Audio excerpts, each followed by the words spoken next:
Okay, so Silhouette was behaving a little strangely last time I did this, so we're going to do this again. Hello, and welcome to Silhouette Paint. Silhouette Paint is absolutely amazing.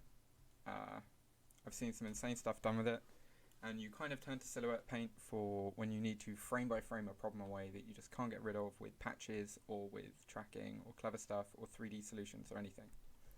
So you just go in the nose thing under Silhouette, you drag the paint node over, and then you have all your options on the left.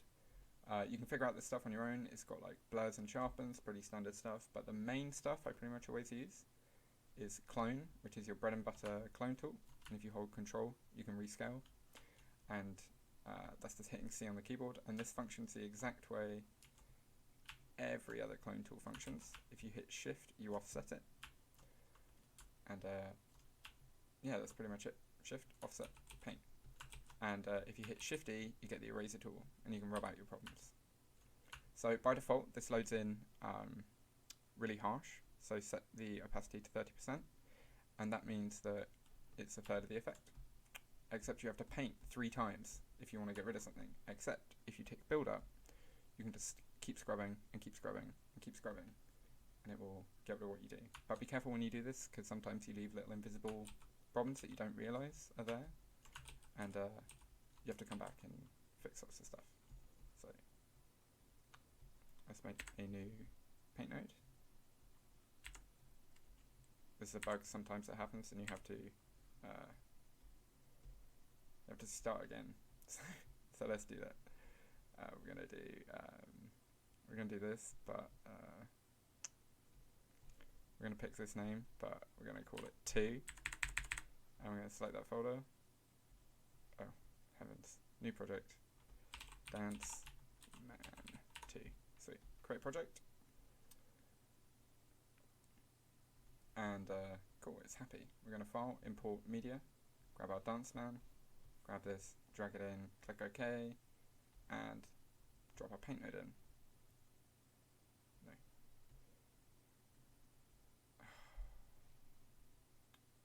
One sec. No, don't save. Civil.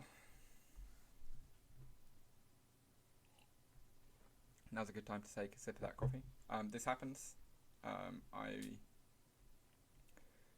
don't really know how to solve that. I've worked in companies before that have this exact same problem, so I think it's a problem with the software. But now you know how to navigate that, which you didn't know before watching this video, and that's the important thing. Dance Man, open, drag, OK, paint. Genuinely, I think that might have been a useful lesson, because that just happens. So you just save and reopen it, it should work fine. So clone tool, control to size it, drag, amazing. Opacity, 30%, click build up so we can scrub. Awesome. If you scrub something and then do Shift E, you get your eraser, and it copies the exact same settings as your paint. So how do you make sure that you're painting from the right spot? Because for this, we want to paint from an area that doesn't have the arm in. Except to do that, we need to pick a frame that the arm isn't in. And so to paint from another frame, if you hit caps lock, you can see an overlay, and you can move. Are you joking? Yeah, you can move this overlay. And then if you start to nudge this, you can paint from a different frame. So let's just pick, maybe 202 is a right frame, I wonder. I know that because I've already done this once. Cool. So we've aligned that, but if you want to get the alignment absolutely perfect, it's got an align option. And this is this cool sort of subtractive onion skin that lets you really make sure everything's lined up correctly. And you want to make it so that it's as grey as possible, so that you've got no difference between the region you're painting from and the area that you're painting to. So now when I scrub this, oh, we need to move it over slightly. Let's try that. No, other way. Maybe something like this. Cool. So now, we're going to nudge it to the right a little bit more. Gonna nudge it to the right even further. Okay, we're gonna we're gonna grab the overlay option and we're gonna nudge it to the right. I think the align tool is slightly wrong. I had a problem with it before, but there we go. Now we're painting from a frame that doesn't have the arm in, which is great. So we're gonna go up to, we're gonna do like a right up to the sleeve. Maybe he's getting a robot arm replaced, and we're working on some cool Deadpool and Cable movie or something like that. Yeah, this alignment tool is totally off. I wonder if I'm doing something wrong. This is Silhouette 20. I'm used to Silhouette 7, which doesn't kind of operate like this. But yeah, so we're going to paint this arm in. And you want to be doing like a 1-2 as much as possible, which will show you the background and the area you're painting from. And you want to make it so that these guys match as much as is humanly possible. And you want to affect as little as possible. This is really where the whole don't touch the plate rule of paint and rotate comes in.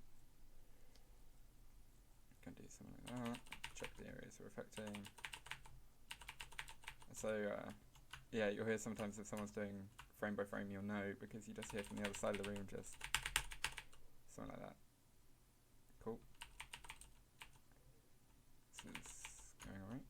In fact, I think we can even afford to set the hardness to 100 for this bit. Down to here. Cool, cool. Have we done the align function on? Yeah, the align tool's totally broken. But I mean, you can get the gist. Imagine the align tool lined up with what you're trying to paint. That's how it works. Something like this, something like this, and now's the time to set this to about 30. Come in and start to paint. And this is where one of my favorite little features can come in. If you hit Shift D or tap this guy, you get the drag tool. And this lets you just push color values. This is one that's good to put on 100%. You can just like, and maybe turn the spacing down a little bit so that it will paint more every time you stroke. This is where you can start to, Control Z, Control V. No? Man, this has got some sort of gremlins, but I'll do my best. Let's keep going. Okay, I'm just going to keep painting, keep painting, keep painting. Come on, you got this little guy.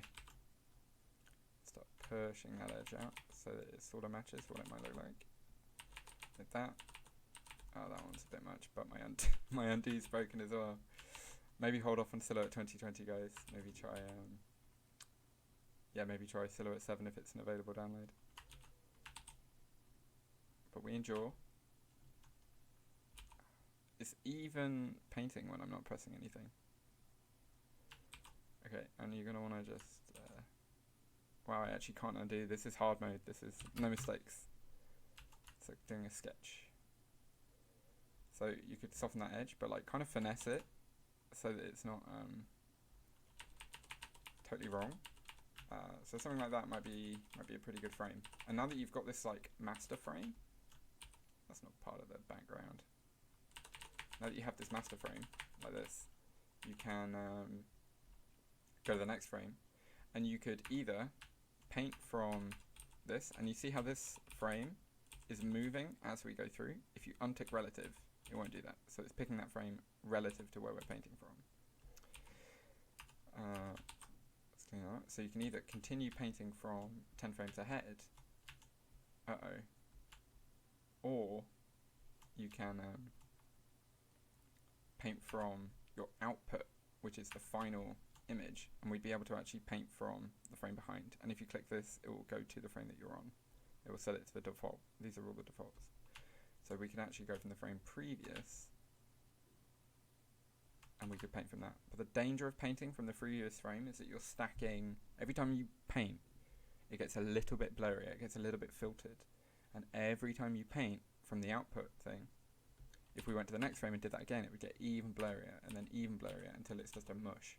So you want to always try and paint from the same frame. Make a master frame and paint from there. But what I'm going to do is I'm going to keep painting from that final frame.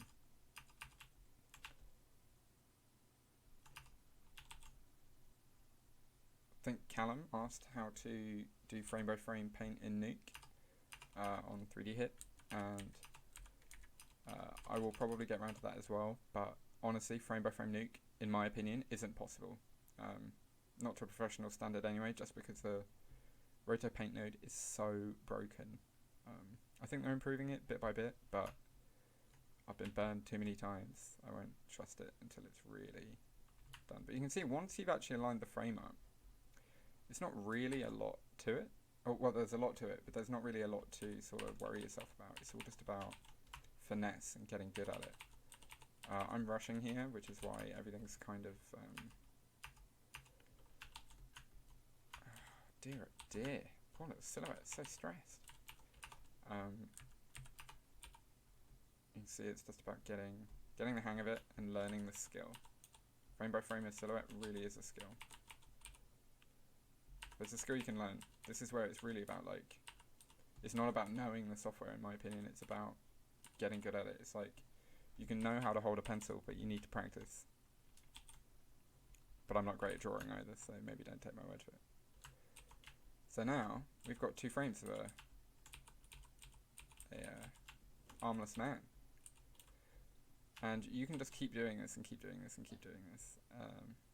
But what you want to do is you want to keep playing it back and flipping between the frames to keep boiling to an absolute minimum. Boiling is the term for when your patches don't, each frame doesn't remain consistent, and you see the surface of the area you're painting start to ripple, kind of like, I heard someone refer to it as the Predator effect once, like the invisibility effect in the movie Predator, and I just love that description because it's so true. That's what it looks like, and it's a reference to an 80s movie, so it's a double hit for me. So yeah, just keep going like this, and then when you're done, you just click Windows, Session, Render Session, either selected output node or all output node, put your frame range in, and click Render, and you're done. So I'm going to keep doing this. It's really sad that the Align tool didn't work out, because I use that all the time, and it's really good. You can see here, I've pulled the wrong area, this top bit. I need to nudge it down a bit. Yeah, see, I'm massively wrong. These are the kind of things you need to keep an eye on. So that, I just turned a mistake into an opportunity to learn, because that's good. See, this is still a bit problematic, but maybe it's something you might be able to get away with. There we go. See, all these little background bits are wrong now because of that. So I need to come in, do a quick repair on everything. I've accidentally managed to paint this.